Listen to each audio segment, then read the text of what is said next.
ஏன் நீங்க வந்து குழந்தைகளுக்கான பாடல்கள் இருக்கீங்க, அப்புறம் கட்டுரைகள் எழுதிருக்கீங்க, இதெல்லாம் சொன்னீங்க. அப்புறம் கவிதை தொகுப்பும் வெளியிட்டிருக்கீங்க. ஆமா. நான் கேள்விப்பட்டேன். அதாவது மூட்டம் அப்படின்னு சொல்லி ஒரு சிறுகதை தொகுப்பு ஒன்று வெளியிட்டதாக கேள்விப்பட்டேன். அது புத்தகம் ஆக்கப்பட்டுருச்சா இல்லை அது என்னோட பார்வைக்கு அந்த மாதிரி தெரியல. மூட்டம் வந்து சிறுகதை தொகுப்பு நம்முடைய ஐயா தனுஷ்கோடி ராமசாமி ஐயாவுடைய நினைவை முன்னிட்டு ஒரு போட்டி நடத்தினாங்க. சரி. நம்முடைய தமிழ்நாடு கலை இலக்கிய பெருமன்றத்தினுடைய பொதுச் செயலாளர் மதிப்பிற்குரிய மருத்துவர் அறம் ஐயாவுடைய தந்தையார் ஐயா தனுஷ்கோடி ராமசாமி, அதுல வந்து ஒரு தொகுப்பு நூலுக்கு ஒரு போட்டி நம்ம புராணத்துல தான் நான் பார்த்தேன். அப்ப அந்த இதுக்கு ஒரு கதை அனுப்புமே சொல்லி மூட்டம்ங்கிற கதை அனுப்பிச்சு விட்டேன். சரி. ஆனா அந்த கதை வந்து பாத்தீங்கன்னா அவர்கள் தேர்வு செய்து அந்த முதல் 2, 3ஆம் இடத்துக்குள்ள வரல. அதாவது பரிசு தொகை பெறல.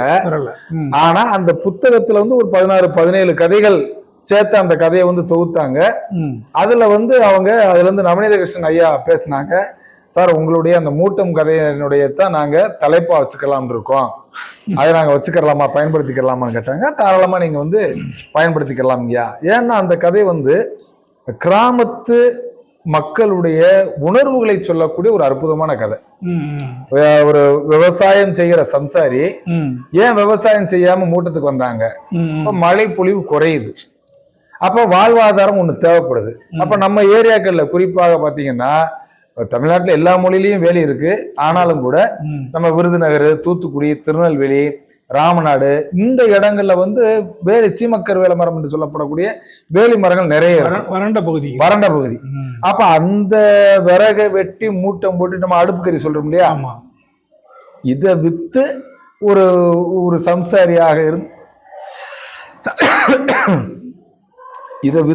ஒரு சம்சாரியாக இருந்தவர் எப்படி தன்னுக்கான வாழ்வாதாரத்தை கொண்டு போறாரு அதை சொல்லக்கூடியது அந்த கதை. இது என்ன ஒரு மகிழ்ச்சின்னு கேட்டீங்கன்னா, இத மூட்டம்ங்கிற தலைப்புல இந்த நூல் வருது, அவங்க கொண்டு வர்றாங்க. அவர்கள் நடத்திய ஒரு விழாவுல நம்முடைய மதுரையின் மகத்தான அடையாளமாக இருக்கக்கூடிய ஐயா சாலமன் பாப்பையா, பேராசிரியர் சாலமன் பாப்பையா ஐயா அவர்கள் அந்த ஒரு விழா நிகழ்வுல என்னுடைய அந்த மூட்டங்கதையை பத்தி ஒரு 5 நிமிஷம் கிட்ட அவங்க பேசியிருக்கிறாங்க. ஓ, சரி சரி. அதாவது நம்ம எழுதுகின்ற பொழுது நம்ம ஒரு கோணத்துல எழுதுவோம். கண்டிப்பா. அது வாசகர்கள் அல்லது பேச்சாளர்கள் கைக்கு போகும்போது அந்த கதை மற்றொரு பார்வைக்கு போகுது. உண்மையிலே ஐயா பேராசிரியர் சாலமன் பாப்பா ஐயாவோட அந்த பேச்சை கேட்கும் போது நம்ம கதை தான் இவர் பேசுறாரா, நம்ம தான் இவ்வளவு அற்புதமா எழுதியிருக்கோமா அப்படிங்கிற ஒரு வியப்பு எனக்கு மேலிட்டது. அப்புறம் ஐயாட்டே நான் பேசினேன். அவர்கிட்ட வந்து அலைபேசியில் தொடர்பு கொண்டு, ஐயா நான் இந்த மாதிரி நான் மகேந்திர பாபு தமிழாசிரியர், இந்த மாதிரி மூட்டம்ங்கிற கதையினுடைய கதையாசிரியர்னு சொன்னோடனே அவங்க ரொம்ப வியந்து என்ன வாழ்த்துனாங்க. ஏன்னா உண்மைக்கே அவர்கள் என்னுடைய 98ல் என்னுடைய முதல் கவிதை நூலான இந்தியனே எழுந்தவர்களுக்கு எனக்கு வாழ்த்துக்கள் எழுதியிருக்காரு. 5 லெட்டர் ஐயா எனக்கு எழுதியிருக்காங்க. இன்னைக்கு நான் பத்திரமா வச்சிருக்கேன். 98ல் எழுதியிருக்கிறாங்க. சற்றேறக்குறைய ஒரு 26 ஆண்டுகள் 27 ஆண்டுகள் கழித்து ஐயா அவர்களுடைய அந்த வாழ்த்து நான் கேட்கும் போது உண்மைக்கு மிகப்பெரிய மகிழ்ச்சியா இருந்துச்சு. அப்படி ஒரு வாய்ப்பை வந்து கொடுத்த நம்முடைய கலை இலக்கிய பெருமன்றத்துக்கு நான் நன்றியை இந்த இணைய தருணத்தில் தெரிவிக்கிறேன். சிறப்பு. உண்மையிலே அதாவது மக்கள்கிட்ட பரிசு பெறுவதோ இல்லையோ, ஆனா அந்த தலைப்பு அந்த புத்தக தொகுப்புக்கு பேராகுது. அதே நேரத்துல அந்த கதை ஒரு பெரிய ஆளுமை மூலமாக உலகம் பூரா வாசிக்கப்பட்டு மக்கள்கிட்ட போய் கொண்டு சேர்க்கப்பட்டிருக்கிறது பெரிய விஷயம் தான். அதுவே பெரிய பரிசு தான், உங்களுக்கு மிகப்பெரிய பரிசு. சிறப்பு. அதாவது பரிசுக்கு தேர்ந்தெடுத்தா கூட இந்த அளவுக்கு அது போயிருந்திருக்குமா, சாதாரணமாக தான் போயிருக்கும் தெரியல. ஆனா எனக்கு அந்த ஏன்னா ஒரு படைப்பாளனுக்கான ஆகச்சிறந்த ஒரு விருது என்பது இந்த மாதிரி பாராட்டுகின்ற பெரிய ஆளுமைகளோட அங்கீகாரம், அந்த வார்த்தைகள், அது உண்மைக்கு. அப்புறம் நீங்க இந்த பாடல்கள்லாம் எழுதிருக்கீங்க இல்லையா, பாடல்கள்ல குறுந்தகடுகள் போட்டிருக்கீங்கன்னு ஒரு புத்தகத்துல கூட போட்டிருக்கீங்க. ஒரு 2 குறுந்தகடுகள் போட்டதா, அந்த அனுபவம் எப்படி உங்களுக்கு வந்து? ஆமா, அதாவது என்னுடைய பள்ளி பருவத்துல அல்லது 10 பருவத்துல எனக்கு ஒரு மிகப்பெரிய ஆசை என்ன அப்படின்னா, திரைப்படங்களுக்கு பாடல் எழுதணும்னு ஒரு ஆசை இருந்துச்சு. திரைப்படங்களுக்கு நான் அதுக்கான முயற்சி நான் 99, 2000 காலகட்டத்துல திரைத்துறைக்கு போய் பல தயாரிப்பு நிறுவனங்கள்லாம் ஏறி இறங்கியிருக்கேன் நான். எப்படியாவது நம்ம ஒரு பாட்டு எழுதிடணும் அப்படின்னு சொல்லிட்டு. ஆனா அதற்கான சூழல் அப்ப அமையல. அப்புறம் ஆசிரியர் பணி அப்படி இப்படி போயிருச்சு. ஆனாலும் கூட ஒரு நீரு பூத்த நெருப்பு போல அந்த ஆசை உள்ளுக்குள்ள கலந்து கொண்டே இருந்தது. அப்ப நாம என்ன நினைச்சோம், சரி பரவாயில்ல, நம்ம அதுல வரலன்னு என்ன, நம்ம நோக்கம் நம்ம பாடல் மக்கள்கிட்ட மாணவர்கள்ட்ட போகணும். அப்ப நம்ம ஒரு இசை தகடு ஒண்ணு நம்ம கொண்டு வருவோங்கிற ஒரு முயற்சியில எங்களுடைய ஆசிரியர் நண்பர் அன்பிற்கினிய அண்ணன் திரு மோசஸ் மங்களராஜ், மதுரை ஒத்தக்கடை தொடக்கப்பள்ளியுடைய ஆசிரியர், அவருடைய நண்பர் வந்து மாயா சுரேஷன் சொல்லி இசையமைப்பாளர், அவங்க மூலமாகவும் அப்பொழுது எங்கள் பள்ளியில் இசையாசிரியராக இருந்த சண்முகவேல் அப்படிங்கிற ஒரு நண்பர் மூலமாகவும் இணைந்து என்ன செஞ்சோம்னா ஒரு 10 பாடல்கள், இப்ப நம்ம 10 பாட்டு படிச்சிருப்போம், நான் எழுதிய ஒரு 10 பாடல்களை தொகுத்து ஒரு குறுந்தகடா அது இசை அமைத்து அதுல வந்து பார்த்தீங்கன்னா எங்கள் பேராசிரியர் ஞானசம்பந்தன் ஐயா தான் அதுக்கு ஒரு முன்னுரை கொடுத்து அவங்க தான் வெளியிட்டாங்க. இது 2014 முதல் பாடல் குறுந்தகடு, மதுரையை பத்தியெல்லாம் எழுதியிருந்தோம்.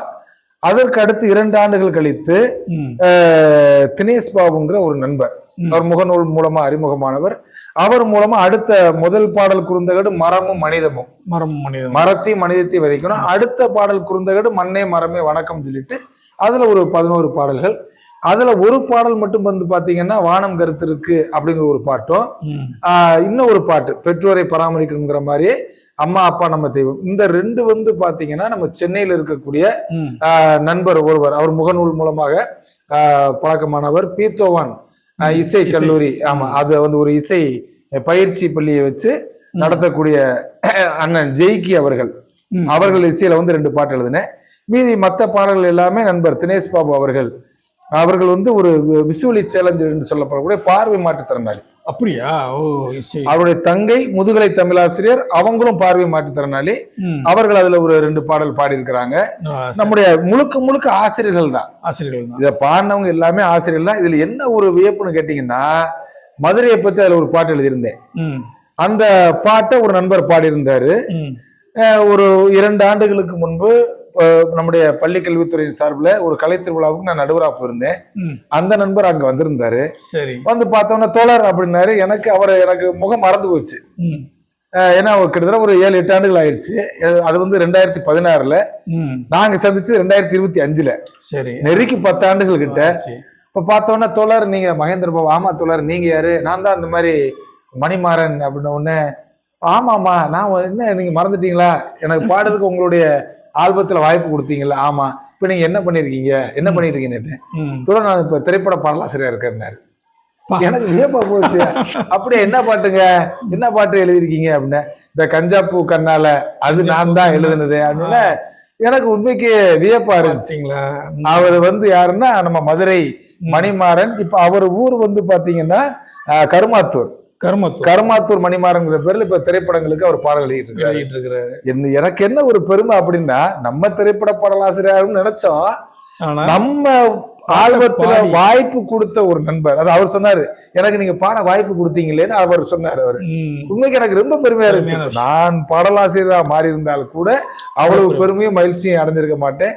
நம்ம மூலமா ஒருத்தருக்கு அந்த ஒரு வாய்ப்பு, பாடினவருக்கு ஒரு வாய்ப்பாகி இன்னைக்கு ஒரு திரைப்பாடலாசிரியரா இருக்கிறாருங்கிறது மகிழ்ச்சி. நிறைய அந்த மாதிரியான அனுபவங்கள் உண்டு. இன்னொரு அனுபவம் பாத்தீங்கன்னா, என்னுடைய கட்டுரை தினமலர்ல வந்த என்னுடைய கட்டுரைய மாணவர் படித்து பேச்சு போட்டியில முதல் பரிசு வாங்குறாரு. சரி, மாவட்ட அளவுல ராமநாதபுரம் மாவட்டத்துல அங்க இருக்கக்கூடிய அந்த பசுமைப்படை சார்பில் மாவட்ட அளவுல அந்த பசுமைப்படை ஆசிரியர்களுக்கு ஒரு கூட்டம் நடக்குது. அங்க பெர்னார்ட்னு சொல்லி ஒரு ஐயா, அவங்க தான் அந்த மாவட்ட பொறுப்பாளர் பசுமைப்படைக்கு. சரி, அவங்க என்ன வந்து சிறப்பு விருந்தினரா பேசுறது கூப்பிட்டுருக்காங்க. அப்ப அங்க மாவட்ட ஆட்சியர் வந்து அந்த பரிசு பெற்ற மாணவர்களுக்கு விருது கொடுத்துட்டாங்க. அதுல ஒரு பெற்றோர் அந்த பிள்ளையோட நின்றுகிட்டு இருக்காங்க. அப்ப அவங்க வந்து ஐயா அவங்க கூட ஒரு படம் எடுத்துக்கிறோம்னாங்க. தாராளமா எடுத்துக்கலாமே, அந்த பெற்ற விருது திரும்ப நீங்க கொடுங்க அப்படின்ற மாதிரி கொடுத்து உங்களோட ஒரு படம் எடுத்துக்கிறோம்னா தாராளமா எடுத்துக்கலாமேன்ட்டு. அப்ப எடுத்து முடிச்ச அப்புறம் தான் அவங்க சொன்னாங்க, ஐயா நாங்க எங்க பொண்ணு வந்து இன்னைக்கு பேச்சு போட்டியில முதல் பரிசு வாங்கியிருக்குன்னா நீங்க தாங்க ஐயா காரணம்னாங்க. அம்மா நீங்க சொல்றது எனக்கு புரியலையே அப்படின்னு. இல்லைங்கய்யா, நீங்க எழுதின கட்டுரை அந்த சில செய்திகளை உள்வாங்கி சில செய்திகள் நாங்க கொடுத்து 2ம் சேர்ந்து தாங்க இப்ப எங்க பொண்ணு முதல் பரிசு வந்திருக்கு. அதுக்கு முதன்மை காரணம் உங்களுடைய கட்டுரை தான்.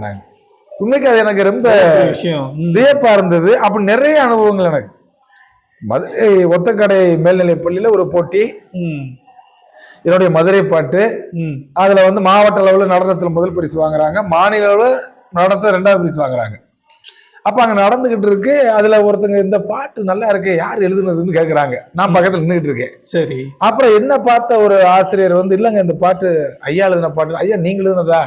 நல்லா இருக்கு. ஏன்னா அதுக்கு வந்து நம்ம இசை வந்து நேரடியா பண்ணியிருப்போம். அதாவது கணினி இசை இல்லாம அந்த லைவ் மியூசிக்கை எடுத்து வந்து அவங்க பண்ணியிருந்தாங்க.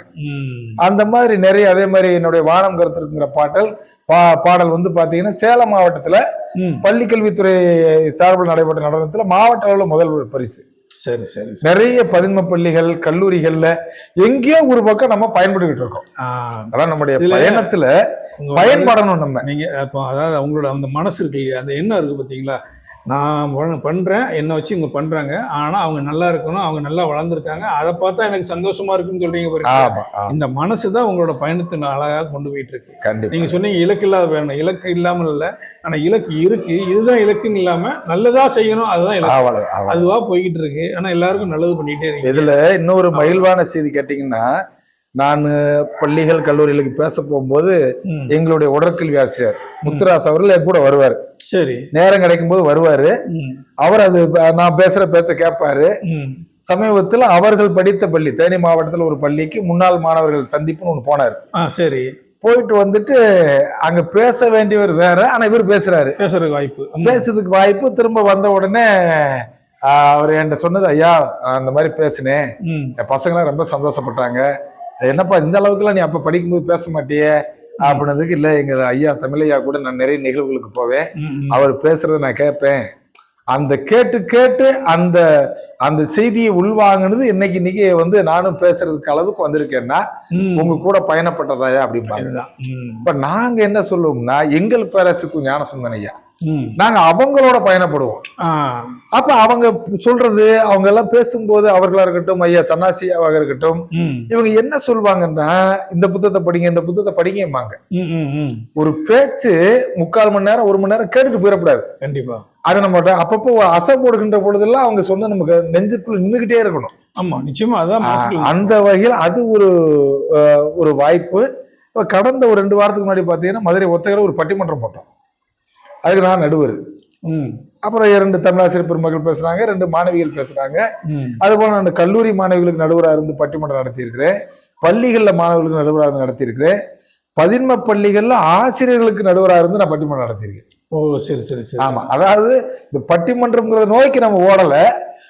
நண்பர்கள், ஐயா நீங்க இந்த மாதிரி நாங்க ஒண்ணு வைக்கிறோம், நீங்க வந்து நடுவரா இருக்கணும் அப்படின்னு சொல்லும் போது அது ஒரு வாய்ப்பு. இதை விட இன்னொரு ஒரு செய்தி நம்ம மறந்துட்டோம். இப்ப இது நமக்கான பாதை, நமக்கான பயணம். இப்ப நம்ம ஏற்கனவே சொன்னது போல நம்ம சுற்றி இருக்கிறவங்களுக்கு, மாணவர்களுக்கு, ஆசிரியர்களுக்கு இந்த உலகம் போட்டி தேர்வுள்ள உலகம். ஆமா, கண்டிப்பா. அப்ப அவர்களுக்கு நம்ம பயன்படணும். அந்த வகையில பாத்தீங்கன்னா பைந்தமிழ் வலையொலி, கிரீன் தமிழ் ஒரு யூடியூப் வச்சு நடத்திட்டு இருக்கோம். அப்படியா? எங்களுடைய ஐயா பெரும்பலூர் சன்னாசி அவர்கள் மூலமா கிட்டத்தட்ட ஒரு 2000 பதிவுகளுக்கு மேல போட்டிருக்கோம். இதுல என்ன பெரிய மகிழ்ச்சின்னா, நிறைய ஆசிரியர் பெருமக்கள் நம்ம போட்ட அந்த பதிவை பார்த்துட்டு தான் பாடம் நடத்துறாங்க. நிறைய மாணவர்கள் இன்னைக்கு அரசு பணிக்கு போயிருக்கிறாங்க. சரி சரி சரி. ஏன்னா அந்த போட்டித் தேர்வுக்குள்ள பகுதிகளெல்லாம் எங்களுடைய ஐயா சன்னாசி ஐயா மூலமா நாங்க காட்சி பதிவாக்கி நம்ம பொதுத்தளத்தில் கொண்டு வந்துட்டோம். அப்ப மாணவர்கள் நிறைய பேர் படிச்சு, அதை படிச்சு தேர்வு எழுதி, அதை கேட்டு தேர்வு எழுதி பார்த்து தேர்வு மாணவர்கள், ஐயா இன்னைக்கு வந்து நான் ஒரு அரசு பணிக்கு வந்திருக்கிறேன், அதுக்கு முழுக்க நீங்க தாங்க காரணம், உங்களுடைய கிரீன் தமிழ் யூடியூப்பும் ஐயா பெரும்பலூர் சன்னாசி அந்த காரணம் அப்படின்னு.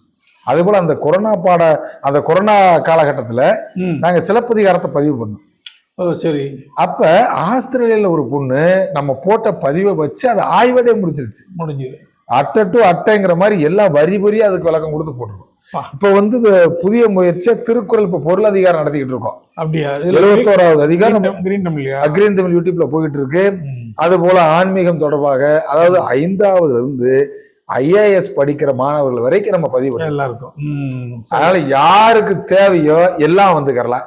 ஐயா இது காட்சி பதிவு, நாங்க ஒரு தேர்வு எழுதிட்டோம் அல்லது கேட்டுட்டோம், அது தேர்வு எழுதுனா நல்லா இருக்குமே அப்படின்னு சில மாணவர்கள் சில கோரிக்கை வேண்டுகோள் வைத்ததன் காரணமாக greentamil.in அப்படிங்கிற ஒரு இணையமும் நம்மகிட்ட இருக்குது. அதுல நமக்கு 6 முதல் 12 வரைக்குள்ள அந்த மாணவர்களுக்கான அந்த போட்டித் தேர்வு, இந்த கேள்வி எல்லாம் நம்ம அதுல போட்டுருவோம். அதுல வந்து அவங்க தேர்வு எழுதி ஒரு மதிப்பெண் வச்சிருப்போம். ஒரு 80க்கு மேல எடுத்தா இவங்க எழுதி முடிச்ச உடனே அவங்களுக்கு வந்து அந்த நமக்கு இணையத்தின் மூலமா சான்றிதழ் போயிடும். இணையதள வழியாவே கேள்வி பதில் கொட்டு இணையதொழியே அதுல எல்லாமே இணையத்தின் மூலமாக எல்லாமே சரி கிட்டத்தட்ட ஒரு 1.5 கோடிக்கு மேல வந்து அந்த நம்முடைய இணையதளத்தை பார்வையிட்டு சிறப்பு சிறப்பு. ஆமா. இப்ப நீங்க காலத்துக்கு ஏத்த மாதிரி மாறி அந்த காலத்தோடு பயணித்து காலத்தோட அதாவது இந்த காலகட்டத்துல கொடுக்கணுமோ அதை ஆமா ஆமா. முன்னாடி வந்து புத்தகமா கொடுத்தது இன்னைக்கு இணையத்துக்கு. ஏன்னா ஒரு காலகட்டத்துல இந்த கரும்பலையை பயன்படுத்தணும். ஆமா இன்னைக்கு வந்து டிஜிட்டல் போர்டுன்னு சொல்லி வந்துருச்சு எல்லாமே. அப்ப நம்ம அதாவது நம்முடைய தமிழ் மொழிக்குன்னு என்ன சிறப்பு பாத்தீங்கன்னா கல்வெட்டுலயும் இருக்கு, நம்முடைய கைபேசிலையும் இருக்குது. அவ்வளவுதான். செப்பு பட்டயத்திலயும் இருக்கு, இன்னைக்கு கூடிய செல்போன்லயும் இருக்கு, எல்லாத்துலயும் இருக்குது. ஆமா, எல்லாத்துலயும் இருக்கு. அந்த வகையில வந்து பாத்தீங்கன்னா இப்ப நான் மகிழ்வது, நாங்கள் மகிழ்வது ஒரு தமிழாசிரியராக நமக்கு பாட புத்தகத்தோடு நம்முடைய பயணத்தை முடிக்காமல் இன்றைய சூழலுக்கு ஏற்ப இணையத்தையும் பயன்படுத்தி அதுலயும் நம்மால முடிந்த அளவுக்கு நம்ம மாணவர்களுக்கு சொல்லி கொடுத்துக்கிட்டே இருக்கணும்.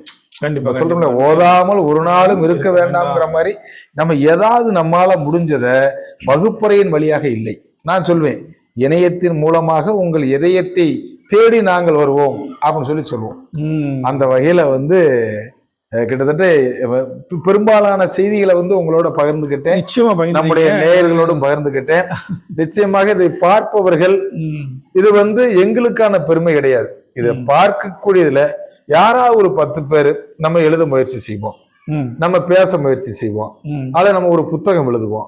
ஏன்னா நம்ம புத்தகம் ஒரு ஓய்வு, கடந்த மே மாசத்துல ஒரு தமிழாசிரியர் ஓய்வு, 60 வயசு, அவங்களுக்கு எழுதக்கூடிய ஒரு ஆர்வம் இருந்துச்சு. அவங்களை எழுத வச்சு அவங்க பணி நிறைவுல ஒரு புத்தகத்தை வெளியிட்டு படைப்பாளராக வெளியே அனுப்பிட்டோம். இனிமேல் அவர் படைப்பாளராக அடுத்து அவங்க 2வது புத்தகத்தை ஆயிடுவாங்க, 3வது பணி நிறைவு பெற்ற ஆசிரியர் கிடையாது. பணி நிறைவுக்கு அடுத்து திரும்ப ஒரு பணி தொடங்குது, பணி படைப்பாளர் எழுத்து பணி தொடங்குது. இது எதுக்கு சொல்றேன் அப்படின்னம்னா, இப்ப நிறைய நண்பர்கள் ஐயா நான் எழுதுவேன், எனக்கு ஒரு புத்தகம். இப்ப ஒரு 2 நாளைக்கு முன்னாடி கூட ஒரு ஆசிரியருடைய கணவர் கேட்கிறாரு, நான் ஒரு 100 பக்கத்து கவிதை வச்சிருக்கேன், வாங்க நம்மகிட்ட பதிப்பகம் இருக்கு. யாப்பு பதிப்பகத்தின் மூலமா நம்ம நிறைய நண்பர்களுக்கு வாய்ப்பு கொடுத்துக்கிட்டு இருக்கோம். என்னன்னாங்கயா, நம்ம போறோம் மகிழ்வு, நம்மோட ஒரு 5 பேரை கூட்டு போறோம் பாத்தீங்களா, அது பெருமகிழ்வு. அந்த ஒரு எண்ணத்தின் அடிப்படையில் தான் நானும் எங்கள் பெரும்புலவர் ஐயா சன்னாசி ஐயா அவர்களும் நாங்க வந்து இந்த இணையத்தின் மூலமாக மக்களை நோக்கி போய்கிட்டு இருக்கோம். குறிப்பா பாத்தீங்கன்னா மலேசியா, சிங்கப்பூர், டென்மார்க், சுவிட்சர்லாந்து, இலங்கை, ஆஸ்திரேலியா, இங்கெல்லாம் நம்முடைய நண்பர்கள் இருக்கிறாங்க, பறந்து விரிந்து இருக்கிறாங்க. ஏன்னா நமக்கு இங்க ஒரு குறுகிய வட்டத்துக்குள்ள இல்லாம இன்னைக்கு உலகம் உள்ளங்கையிலங்கிற மாதிரி நம்ம உள்ளங்கைக்குள்ள உலகத்தை பார்க்கலாம்ங்கிற மாதிரி உள்ளங்கைக்குள் நம்முடைய உள்ளமானது எல்லோர் இல்லத்திலும் சென்று கொண்டு இருக்கிறது. அப்படின்னா அந்த இணையத்தையும் நம்ம பயன்படுத்திக்கிட்டு இருக்கோம். மகிழ்ச்சி, சிறப்பான ஒரு நல்ல தகவல் சொன்னீங்க. நேயர்களே வணக்கம். அதாவது உலகம் பூரா பரவி இருக்கிற தமிழர்கள் மனசுகளை, தமிழர்களை பரவி இருக்கிற தமிழர்கள் இதயத்துக்குள் இணையத்தின் வழியாக உள்ளே நுழைந்து தான் மட்டும் சென்றால் மகிழ்வு, தன்னோடு பலரையும் அழைத்து சென்றால் பெருமகிழ்வு அப்படிங்கிற ஒரு கோட்பாட்டின்படி இன்றைய நம்ம சந்தித்த விருந்தினர் ஆசிரியர், தமிழாசிரியர் மகேந்திர பாபு அவர்கள் பல்வேறு துறைகளில் சாதனை புரிந்திருக்கிறார். அதாவது இன்றைக்குள்ள காலகட்டத்திற்கு ஏற்ற மாதிரி இணையத்தின் வழியாக இன்னைக்கு கரும்பலைகளை எழுதினதுலேருந்து இப்போ கைபேசியில் வந்து நிற்கிறாங்க. கைபேசியில் மட்டும் இல்லாமல் உங்களுடைய ஒவ்வொருத்தரோட உள்ளங்களையும் தொடும் அளவுக்கு அவங்களோட பயிற்சிகளும் அவங்களோட பயன்பாடுகளும் இருந்திருக்கு. சிறப்பாக செயல்பட்டு வந்து கொண்டு இருக்கிறார்கள். தமிழ் பாடம் மட்டும் இல்லாமல் மாணவர்களை மட்டும் படைப்பாளர்களாக்கலை, பணி நிறைவு பெற்ற ஆசிரியர்களையும் படைப்பாளர்களாக மாற்றுறாங்க பாருங்க, அதுதான் பெரிய விஷயம். மற்றவங்களோட மகிழ்ச்சியில் இவங்க மகிழ்கிறாங்க. இந்த விஷயத்தெல்லாம் நிறைய நம்மளோட பகிர்ந்து கொண்டார்கள். ஒரு அற்புதமான சிந்தனை உள்ள மனிதர். இவர் போல நிறைய அனைத்து பள்ளி அரசு தமிழாசிரியர்கள் அத்தனை பேருமே செயல்பட்டு இன்னும் கொஞ்சம் சிறப்பாக இருக்கும். ஏன்னா மாணவர்கள் நிறைய பேர் தவறான பாதையில் போகிறாங்க இல்லையா, அந்த மாதிரி போகக்கூடிய மாணவர்கள் இருக்கிற பள்ளிகளில் இதுபோல் ஆசிரியர்கள் உருவாக்கணும், ஆசிரியர்கள் மாணவர்களை நல்லபடியாக உருவாக்கணும். இந்த மாதிரி உருவாக்கினா நிச்சயமாக நம்ம தமிழகம் தலை நிமிர்ந்து இருக்கும், சமூக கேடுகள் அடைந்து போகும், சமூக விழிப்புணர்வு ஏற்படும். தமிழ் மட்டும் இல்லை, ஒட்டுமொத்த சமூகத்துக்கும் நம்ம பயனுள்ளதாக இருப்பாங்க. இவங்க பொதுவாக மனிதநேயம் பற்றி பேசுகிறோம். இவர் மகேந்திர பாபு ஆசிரியர் மட்டும்தான் மரநேயமும் பேசியிருக்கிறாரு. மனிதமும் மரமும் வேணும் அப்படிங்கிறது. ஒளித்தகடு வெளியிட்டிருக்கிறாங்க, புத்தகம் வெளியிட்டிருக்கிறாங்க, நிறைய சமூக இணையத்தில் சமூக ஊடகங்களில் செயல்பட்டுக்கிட்டு இருக்காங்க. இவங்களோட செயல்பாடுகள் இன்னும் மேலும் மேலும் காலத்திற்கேற்ப இணைந்தே செயல்பட வேண்டும் என்று வாழ்த்துகிறோம். நம்மோடு பகிர்ந்து கொண்ட நமது ஆசிரியர் மகேந்திரபாபு அவர்களுக்கு நமது நேயர்கள் சார்பாகவும் நண்பர்கள் சார்பாகவும் நன்றியை தெரிவித்துக் கொள்கிறோம். ஐயா, ரொம்ப நன்றி ஐயா. மிக்க மகிழ்ச்சிங்க. அதாவது மனதின் ஆழத்தில் அமிழ்ந்து கிடந்த பல நினைவுகளை உங்கள் மூலமா திரும்பமாக ஒரு வெள்ளோட்டத்துல கொண்டு போற மாதிரி கொண்டு வந்திருக்கான ஒரு வாய்ப்பை நம்முடைய வலையொலியின் மூலமாக நீங்கள் தந்து இருக்கின்றீர்கள். உண்மைக்கே உங்களுக்கு ஒரு திரும்பவும் ஒரு நினைவு கூற தகுந்த பல செய்திகளை நம்முடைய நேயர்களோடு பகிர்ந்து கொள்வதற்கான நல்லதொரு வாய்ப்பினை நல்கியமைக்கு நான் மனம் நிறைந்த நன்றியினை தெரிவிக்கின்றேன். ஏன்னா வாய்ப்பு கிடைக்கணும், வாய்ப்புகள் தான் நம்மை வளர்க்கும். அந்த வகையில் நல்லதொரு வாய்ப்பு. பார்க்கக்கூடிய நம்முடைய ஆசிரியர் பெருமக்கள், மாணவ செல்வங்கள், அன்பு நண்பர்கள் அனைவரும் பாருங்க. இந்த வலையொலிக்கு உங்களுடைய ஆதரவினை தாருங்கள். உங்களில் ஒருவர், ஏன் நீங்களே கூட அந்த திறமையாளர்களாக இருக்கலாம். நண்பரை, மதிப்புக்குரிய ஐயா மாரிமுத்து அவர்களை நீங்கள் தொடர்பு கொள்ளுங்கள். நாளை நீங்களும் இது போன்ற ஒரு மேல்நிலைக்கு உங்களாலும் வர முடியும் என்று சொல்லி, வெறுங்கை என்பது மூடத்தனம், உன் விரல்கள் பத்தும் மூலதனம், கருங்கல் பாறையும் நொறுங்கி விழும், என் கைகளில் பூமி சுழன்று வரும் என்ற தன்னம்பிக்கை கவிஞன் தாராபாரதியின் வரிகளோடும், எடுத்த காரியம் யாவினும் வெற்றி, எங்கு நோக்கினும் வெற்றி, விடுத்த வாய்மொழிக்கு எங்கனும் வெற்றி என்ற நம் பாட்டுப்பாட்டன் பாரதியின் வரிகளோடும், மாற்றவும் ஏற்றவும் ஆசிரியர்களால் முடியும், நாளைய உலகு மாணவர்களால் விடியும் என்ற என்னுடைய வரிகளோடும் உங்களிடமிருந்து விடைபெறுகிறேன். பேரன்பும் நன்றியும். வணக்கம், வாழ்த்துக்கள்.